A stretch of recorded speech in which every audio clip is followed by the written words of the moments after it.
Të dashur vëllezër e motra në Krishtin. Fragmentet e sotme biblike janë shumë të drejtë për drejta. Janë udhëzuese në jetën tonë, të menjëhershme. Do ju ftoja që pas liturgjisë finore, kur juve të shkoni edhe në shtëpi, ti lexoni pak me vëmendje. Ato lexime ndodhen, janë përcaktuar te kalendari i kishës, te kalendari i vogël, leximet biblike. Por një mendim ishte një lloj dileme që të merrem të trajtoj këto lexime pra, apo të shikoj diçka tjetër. Në fakt vendosa që të bëja një shpjegim të liturgjisë finore. Ne marrim pjesë në liturgjinë finore çdo të diel. Ka mjaft kuptime, ka mjaft simbole, fjalë të shumë të bukura dhe të thella. Por ka dhe veprime liturgjike, veprime që ne bëjmë. Por sa dim dhe e kuptojmë në tërësi liturgjinë finore, këtë vepër adhuruese është një vepër adhuruese e gjithë popullit dhe jo vetëm e klerit, jo vetëm e priftërinjve apo dhe episkopit, apo dhe një psalje, një këndim vetëm e psaltëve që ne kemi, apo në të ardhmen ndoshta edhe të një kori. Por në fakt është vepër adhuruese e të gjithë pjesëmarrësve, e të gjithë popullit perëndis. Prandaj dhe po mendoja që më mirë këtë të diel t'ia dedikojmë shpjegimit të liturgjisë finore.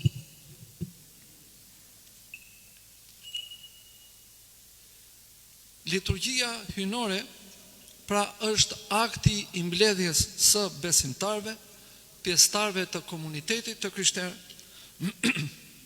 por njëkohësisht edhe veprimi falendërues i përbashkët në një bashkësi, në një pra komunitet. Pjesë e kësaj mbledhje dhe këtij veprimi falendërues është edhe ngrënia së bashku të trupit dhe gjakut të Krishtit. Pra, një pjesëmarrje të darkës mistike, ashtu siç bëri Krishti me nxënësit e tij. Kjo përsëritet në një formë tjetër, kur ai na jep trupin dhe gjakun e tij, por tashmë me besimtarët e tij në këtë periudhë që ne jetojmë. Pra, është një banket hynor që na ofrohet ne nga vetë Krishti. Ndjenja e falënderimit na shoqëron gjatë gjithë kësaj mbledhje adhuruese të përbashkët. Ne falenderojmë dhe adhurojmë si një trup në një mendje, në një zemër dhe shpirt. Njëkohësisht dhe si qeliz e trupit të Krishtit. Secili pra prej nesh përbën një qeliz të trupit të Krishtit. Dhe secili prej nesh është antar i kishës. Kështu ne jemi mbledhur jo si individ për të lavdëruar gjithë secili në mënyrë individuale, të shkëputur, të veçantë nga të tjerët, jo. Por ne jemi mbledhur si një pjesë e këtij komuniteti në të njëjtën kohë përbërës të këtij komuniteti. Ne kur mblidhemi këtu në Krisht në misteret e shenjta dhe atë të liturgjisë finore, ne formojmë kishën e Krishtit. Pra, të gjithë lutemi së bashku me fjalët e shërbesës. Shprehemi me anë të fjalëve që ne dëgjojmë. Sepse kjo lutje e përbashkët që ne bëjmë, është lutja zyrtare e kishës. Ne mblidhemi pra për të shprehur falënderimin, lavdërimin, por do të shprehim dhe besimin tonë, por e njëkohësisht edhe kërkojmë. Liturgjia fillon me thirrjen e priftit, e bekuar është mbretëria e Atit, e Birit, edhe Shpirtit të Shenjtë. Tani e përherë e në jetët jetën. Pra mbretëria e Perëndis është jeta e bashkuar me Trininë e Shenjtë. Kjo jetë që Krishti u dha njerëzve me mishërimin, me kryqëzimin dhe ngjalljen, kjo është një jetë e pasosur, një jetë edhe e përsosur me të. Pra një jetë e përjetshme, të cilën tashmë Krishti e ka shfaqur. Dhe kërkon që kjo jetë e përjetshme, kjo mbretëri e tij, jo vetëm që të përhapet, po të bëhet edhe jona. Na afton që të marrim pjesë. Prandaj ne themi e bekuar është.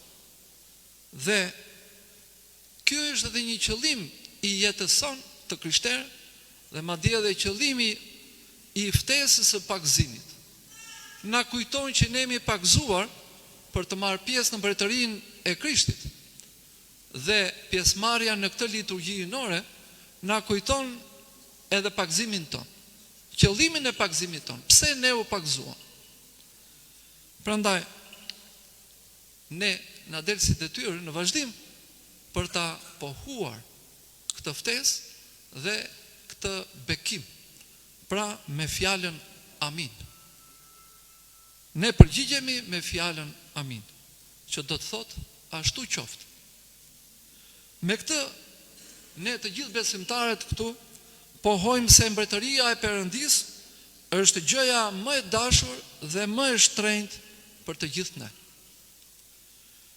Dhe menjëherë pasojnë disa kërkesa nga drejtuesi liturgjik, prifti, apo dhe episkop.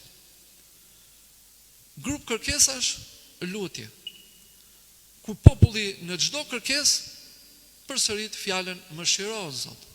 Zoti e di se çfarë ne kemi nevojë. Nuk themi kërkojmë disa gjëra, por ne themi me një përgjigje të thjeshtë. Mëshiro o Zot. Ki mëshirë, pra na i jep duke pasur ti mëshirë. Dhe kështu kërkesat të gjitha së bashku ka një karakter paqësor. Dhe prandaj quhen dhe ndryshe paqësore. Ky grup kërkesash fillon me paqe, le t'i lutemi Zotit. Kërkojmë paqe. Duhet kemi paqe që ne të lutemi Zotit. Por ne kërkojmë edhe për shpëtimin e shpirtrave dhe trupave tanë. Ne kërkojmë gjithashtu qëndrimin e mirë të kishave të Perëndis. Kërkojmë gjithashtu bashkimin edhe të njerëzve dhe të çdo gjëje. Ne kërkojmë që të hyjmë me shpresëtari në kishë. Por ne kërkojmë dhe lutemi edhe për klerikët, edhe për popullin. Ne lutemi edhe për kombin, për institucionet shtetërore, për vendin, qytetin, fshatin, ku ne ndodhemi. Lutemi për begatinë e prodhimeve, për prodhimet, për punën tonë që ne ja ofrojmë, të përditshme. Por ne lutemi edhe për udhëtarët, për të sëmurët, vuajtësit, robërit, ata që ne dim, por edhe shumë nga ata që ne s'dim. Lutja jonë nuk ka karakter vetëm të intereseve të ngushta, të sa ne kemi informacion. Lutja pra është madhështore dhe shumë e gjërë. Por ne lutemi edhe për shpëtimin nga çdo rrezik, nevoje, hidhërimi, përmbrojtje e tjerë. Dhe shumë kërkesa të tjera. Populli apo kori apo psaltët që e udhëheqin popullin në lutje dhe përfaqësojnë popullin në lutje, këta këndojnë jo vetëm mëshiro o Zot, por edhe ne duhet të këndojmë mëshiro o Zot. Kur kërkohet për amin, do ta them edhe ne amin. Por nuk mbetet vetëm të këto kërkesa të thjeshta, por këto përgjigje të thjeshta. Kemi dhe himne shumë të bukura, që vazhdojnë me njerë, pasojnë, si themi, me ndërmjetimet e ylindëses, shpëtimtar, shpëtona. Krishti shpëtimtari i botës, jo ylindësja. Por ne kërkojmë ndërmjetimin e hylindëses, të ndërmjetoj pra të shpëtimtari i shpirtrave dhe trupave tanë. Por gjithashtu dhe themi dhe lutje të drejt për drejt. Shpëtona o i birë Perëndis, që unë gjallë së vdekurish. Dhe himne të tjera në vazhdim. Madje, çdo të diel, në këtë periudhë, me njerë pas këtyre dy himneve, pasojnë disa himne ngjallësore, që ne kujtojmë gjalljen e Krishtit vazhdimisht, sepse e diela është një pashkë javore. Çdo të diel ne kujtojmë gjalljen e Krishtit. Prandaj ne vim për të festuar këtë pashkë të kësaj jave. Dhe çdo javë ne festojmë pashkë. Pra, ajo që ne festojmë gjalljen e Krishtit. Gjallja e Krishtit nuk është vetëm një mendim, nuk është vetëm një fest një herë në javë, është një fest e përjavshme. Kemi vënë re gjithashtu që me njëherë në momentin të këtyre himneve që ndryshojnë nga e diela në të diel, në bazë të një cikli, prifti merr ungjillin nga tryeza e shenjtë, del ansore, vjen për qark këtu nga në qendër dhe ndalon. Dhe thot urtësi drejt. Pra bëhet fjalë urtësi dhe mençuri, por do të jemi edhe drejt në qëndrimin ton. Ngritur, jo ulur. Dhe thot e janë t'i falemi e t'i bijem ndërkëmb. Na tregon që është një udhëheqës në këtë lutje. Ai na udhëzon. Por përveç kësaj, ajo që bie në sy është ai po mban këtë ungjill. Ungjilli është për ne fjala e Perëndis. Atëre, ai na tregon këtë në mënyrë publike, vjen për qark, i shoqëruar përpara nga besimtarë të tjerë përpara, fëmijë, të rritur, pse jo edhe të moshuar, të gjithë. Të gjithë ne mund të marrim pjesë në këtë lëvizje që bëhet. Patjetër me një rregull, duke mbajtur edhe një qiri. Dhe kjo lëvizje do të tregojë që prifti e merr ungjillin, duke ardhur për çak të thotë që ne udhëhiqemi nga vetë fjala e Perëndis, që është ungjilli. Kjo quhet ndryshe në termat teologjik dhe liturgjik, hyrja e vogël, sepse është pak më e shkurtër. Prandaj quhet e vogël. Ose ndryshe, hyrja me ungjill. Ky ka një kuptim më të thellë nga kjo që ne shikojmë. Do të thotë që gjithë ky komunitet që merr pjesë aty udhëhiqet nga ungjilli. Dhe është një lëvizje në fakt e të gjithë kishës. Pavarësisht se disa nuk lëvizin, pavarësisht se disa po rrinë në vendet e tyre, por ama po marrin pjesë të gjithë në këtë lëvizje. Sepse po na përfaqëson kleriku, apo gjithë klerikët dhe ata besimtarë që po lëvizin. Por në fakt është një lëvizje të gjithë ne besimtarëve në drejtimin e Krishtit drejt altarit. Pra, Krishti është rruga për në mbretërinë e Perëndis.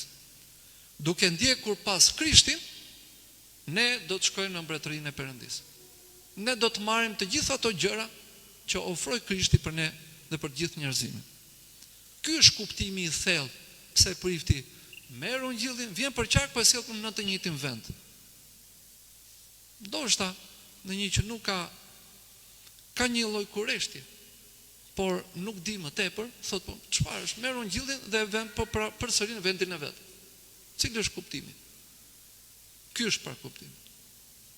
Të tregojmë në mënyrë publike që Krishti është udhëhesi drejt mbretërisë së Perëndis. Dhe me njerë pasojnë disa himne. Himni i parë është himni i shenjtë Perëndi. Shenjtë i fuqishëm, shenjtë i pavdekshëm, mëshiron. Është himni angjëllor, ose ndryshe që themi tri shenjtar. Pra është himni e angjëllve. Ne këndojmë, dhe ky është një fragment nga shkrimi i shenjtë, dhe ne këndojmë sepse kujtojmë që ëngjëjt lavdërojnë Perëndin. Por ne po këndojmë dhe ne dhe ftojmë dhe ne të gjithë sa jemi si komunitet, të lavdërojmë dhe ne bashkë me engjëjt himnin e engjëjve. Shenjtë Perëndi, shenjtë i fuqishëm, shenjtë i pavdekshëm, mëshiron. Pra, në këta adhurim, ne kemi edhe pranin e ëngjëve dhe lavdërojmë bashkë me engjëjt. Pasojnë me njëherë leximet biblike. Një fragment i përcaktuar sipas një kalendari vjetor, një fragment nga letrat e apostujve, që ne quajmë ndryshe apostull, vjen psalti, vjen mes kishës, lexon fjalët e apostullit të caktuar sipas kalendarit. Drejtohet nga populli, sepse këto fjalë i drejtohen popullit. Nuk janë fjalë që drejtohen Perëndis. Fjalët që lexohen nga shkrimi i shenjtë i drejtohet popullit pjesëmarrës. Kurse lutjet tona i drejtohen Perëndis. Pra leximi biblik ka kuptimin që Perëndia po na flet ne. Dhe prandaj ne i drejtohemi popullit, pra klerit, që po udhëheq këtë adhurim të përbashkët. Kështu, kuptimi i leximeve është pas apostullit është një fragment tjetër, por fragment nga ungjilli, nga një ungjill, i përcaktuar dhe ky sipas një kalendari. Vetë Perëndia po i mëson njerëzit me anë të Krishtit dhe Shpirtit të Shenjtë. Ai, ky Krisht pra, është bashkë me ne në kishë. Ai po na mëson ne me fjalën e tij.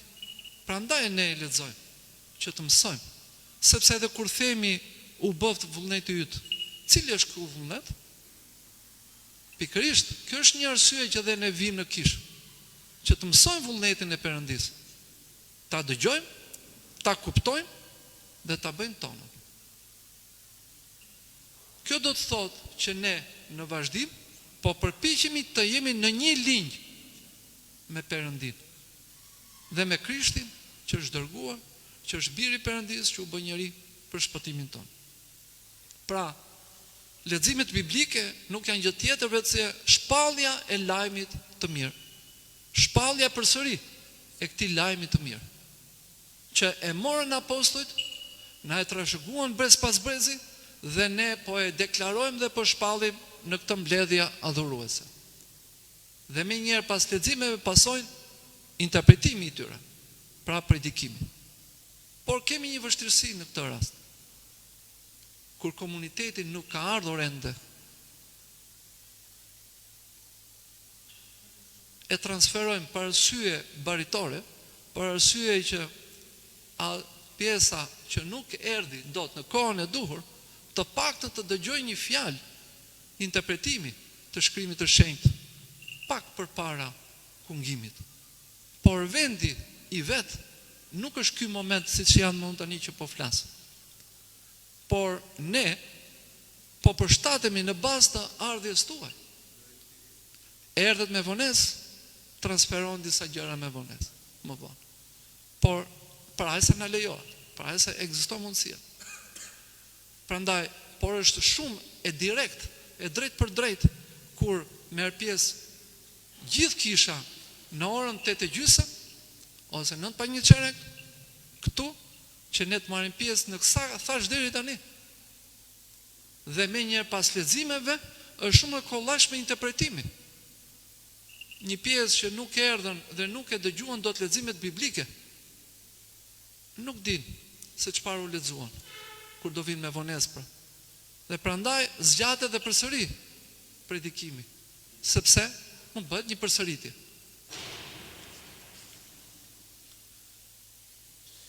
Në vazhdim, ne lutemi edhe për ata që janë katekumen.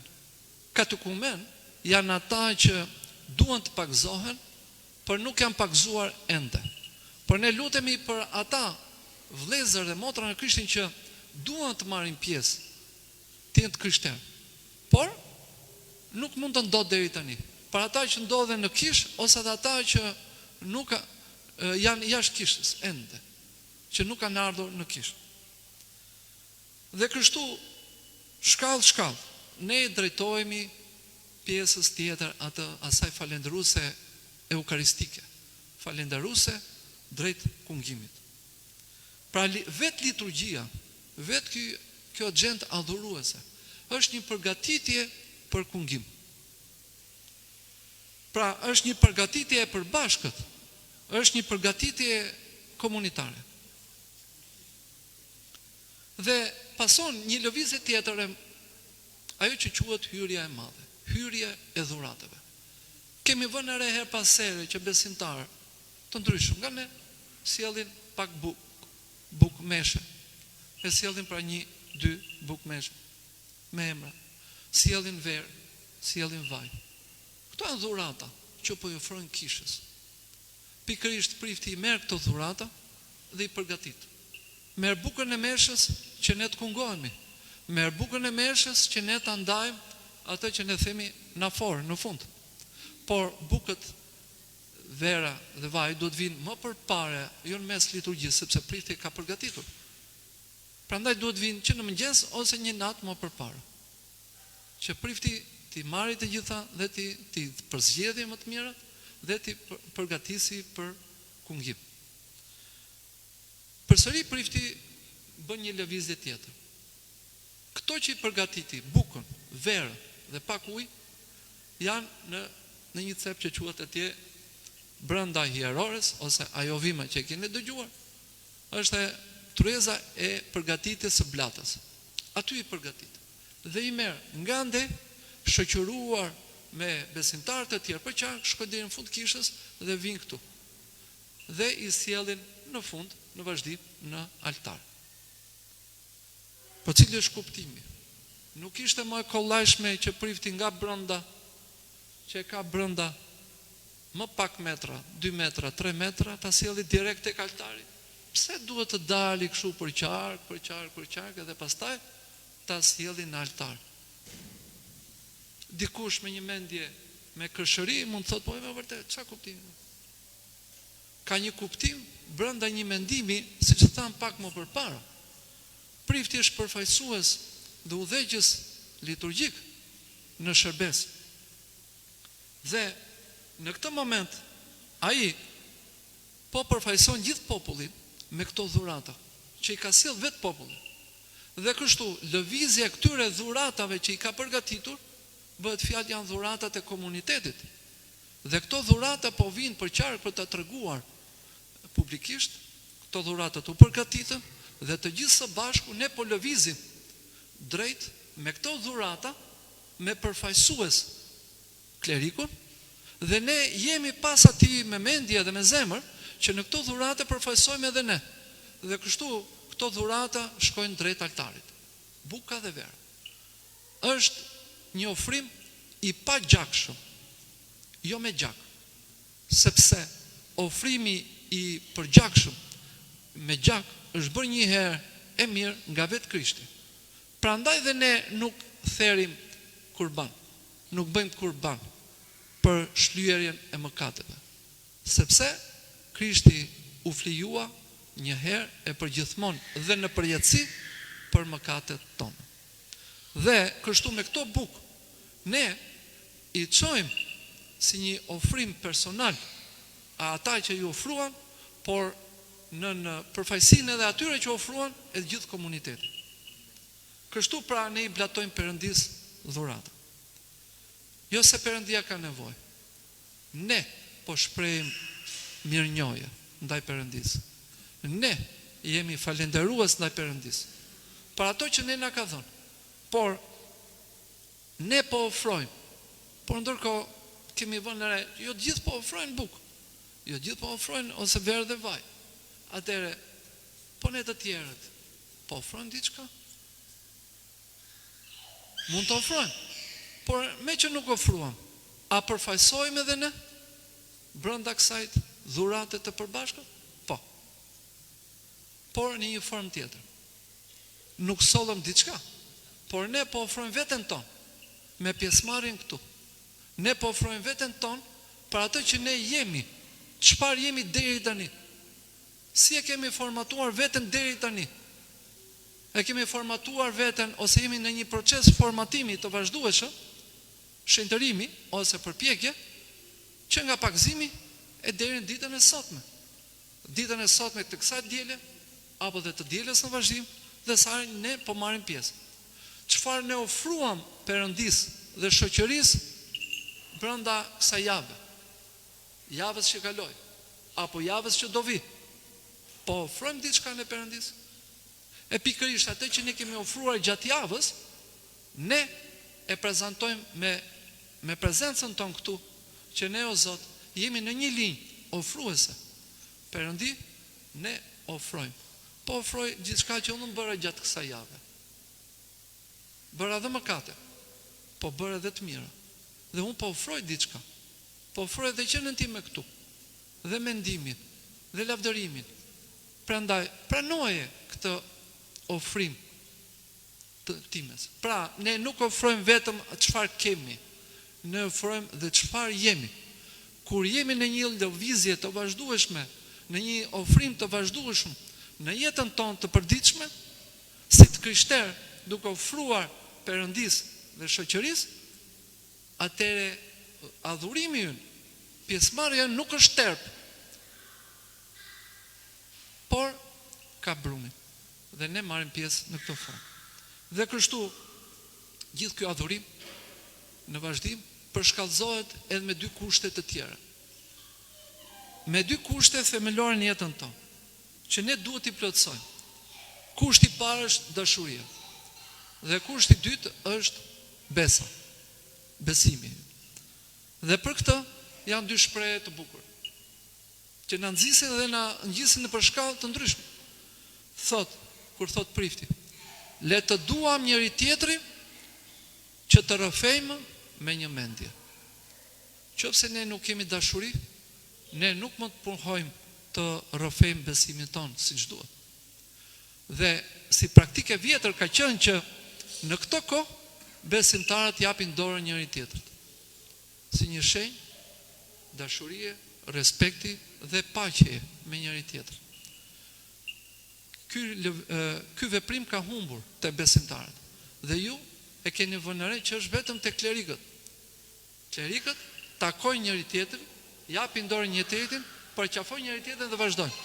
Qofse nuk ka një përqafim të tillë, pra nëse nuk ka një paqe të tillë, atëherë nuk vazhdon tot liturgjia. Pra ky është kusht. Dhe tjetra është që ne ftohemi që të pohojmë besimin tonë. Kur lexojmë gjithë, kur themi së bashku, besoj në një Perëndi, atë të tërfuqishëm. Mirë po, ky pohim i besimit, pra simboli i besimit, nuk është simbol personal vetëm, po është thjesht komunitar abstrakt. Duhet ta themi këtë gjë. Por është një pohim personal si qelizë e këtij komuniteti dhe ne duhet ta themi gjithë së bashku.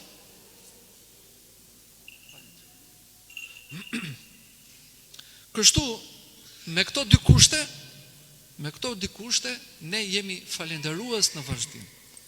Ne e blatojmë veten tonë në këtë lloj forme. Themi gjithashtu, një moment arrin një kulm ky adhurim, kur ne kujtojmë atë që tha Krishti në darkën mistike, që thot, dhe kujtojmë të thot, merrni hani, ky është trupi, merrni pini, ky është gjaku im. I citojmë këto fjalë sepse jemi në përgatitjen e banketit hyjnor. Po shtrohet ky banket hyjnor. Krishti na ka dhënë trupin dhe gjakun e Krishtit, pra të vetë, dhe ne duhet marrim pjesë.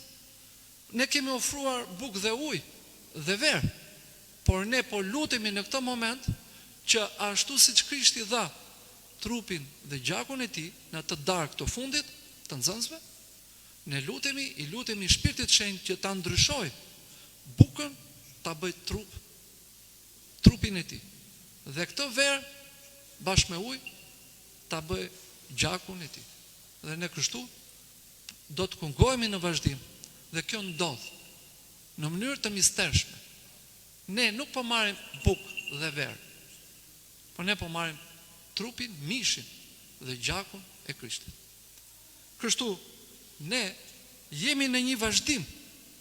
Ne po marrim pra kulmin asaj që mund është bërë dhe ne është bërë më përpara dhe po bëhet tani. Prandaj dhe ne gjunjëzohemi në ditë të tjera. Ditë të diele dhe ditën e Pentikostis, ne nuk gjunjëzohemi. Për të treguar se ne i përkasim jemi bij të ngjalljes dhe ajo përulje, ajo përgjunje përpara Perëndis ka efekt gjithmonë, por me ngjalljen ai na ngriti dhe na bëri bashkëpjesëtar në mbretërinë e tij. Kështu pra, ne marrim trupin dhe gjakun e Krishtit në vazhdim kur jepet, kur vin këtu dhe do të themi tani pas pak jepet shërbëtorit Perëndis filanit, filanes, emrin e pakzimit, trupi dhe gjaku i Krishtit, për ndjesën e mëkateve dhe për jetën e amshuar. Amin. Kështu vazhdon. Ne me këtë shpresëtari vim që e marrim. Prandaj, vim të marrim mishin dhe gjakun e Krishtit dhe jo thjesht një bukë apo të lyer pak me verë. Nuk është ky koncept. Kjo e zhvesh gjithë misterin të cilën kemi arritur deri këtu. Edhe kur ka njerëz, kam dëgjuar që kanë njerëz ndonjëherë kanë merak. Me një luk kungohen të gjithë. Po si ka mundsi? Po, sikur nuk është shumë higjienike. Sepse ne nuk kemi merakun.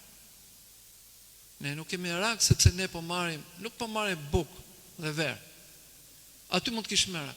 Por ne po marrim mishin dhe gjakun e Krishtit, që i shenjtëron të gjitha, i pastron të gjitha dhe vazhdojmë me mendimin për mëtej. Prandaj është një mjet për të marrë mishi dhe gjaku i Krishtit nëpërmjet kësaj forme të lugës. Përpara se të kungoheshim, ne do të themi edhe një lutje tjetër, të gjithë së bashku si komunitet. Do themi aty ynë. Ne ftohemi që të themi këtë lutje të përbashkët, ftohemi që ta themi këtë lutje sepse na mësoi vetë Krishti. Prandaj quhet edhe lutja zotërore. Lutja e vetë Krishtit. Këtë lutje, kur i thanë nxënësit e tij, apostujt i thanë, na mëso dhe ne të lutemi. Dhe i tha, këtë lutje që ne them. Prandaj dhe ne përsërisim të. Ne konsiderohemi bi të Perëndis. Perëndia për ne konsiderohet atë, baba. Kjo lutje thekson këtë marrëdhënie. Atë dhe birë. Imagjinoni, mendoni që jemi të gjithë në të njëjtën linjë. Me këtë marrëdhënie prindërore. Dhe kështu në fund, ne ftojmë, kleri fton me frikë Perëndie, besë dhe dashuri, afroni që të merrni trupin dhe gjakun e Krishtit. Ne ftohemi për këtë kulm të banketit. Por ne me këtë përgatitje që ishte e përbashkët, si e përbashkët, por edhe personale, ne kemi bërë dhe një përgatitje pak më përpara. Diku, pra me një përgatitje ushqimore, por kryesore është shpirtërore.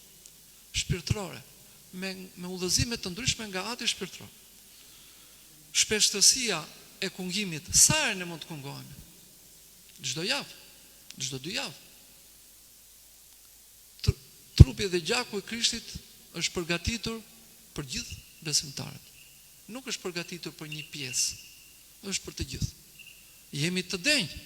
Asnjëherë nuk do jemi të denjë, edhe sikur të mbajmë kreshën me ditë të tëra dhe me muaj të tërë, nuk denjësohemi nga kjo përgatitje. Ne jemi përsërit pa denjë. Por me udhëzime nga ati shpirtëror, ne ecim atë që ne edhe e ndjejmë më mirë. Ne mund të këngojmë çdo të diel, mund të këngojmë edhe çdo 2 të diela. Pra, kujtoj, kungimi bëhet për besimtarët, nuk bëhet për priftit. Bëhet për të gjithë komunitetin. Prandaj ftohemi të gjithë që të marrin pjesë. Por me atë kujdesin dhe me atë ndjesin që të shikojmë veten tonë. Por nuk duhet të largohemi, sepse nëpërmjet këtij trupi dhe gjakut të Krishtit, ne po bëjmë një lidhje organike me vetë Krishtin. Ne ftohemi që të marrim pjesë në jetë përjetshme. Dhe Krishti thot, ai që nuk pin, nuk ha nga mishi im dhe nuk pi nga gjaku im, nuk ka jetë të përjetshme. Na ka thënë. Atëherë kur ne rezervohemi për të marrë trupin dhe gjakun e Krishtit, çfarë pretendimi kemi ne? Si do shkojmë ne? Si do jemi në një linjë me Perëndin?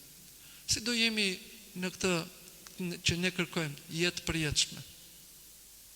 Dhe në atë çfarë kërkon Perëndia nga ne, duke mbyllet edhe shërbesa gradualisht, duke falendëruar dhe themi pas kungimit, pam dritën e vërtet, morëm frymën qiellore.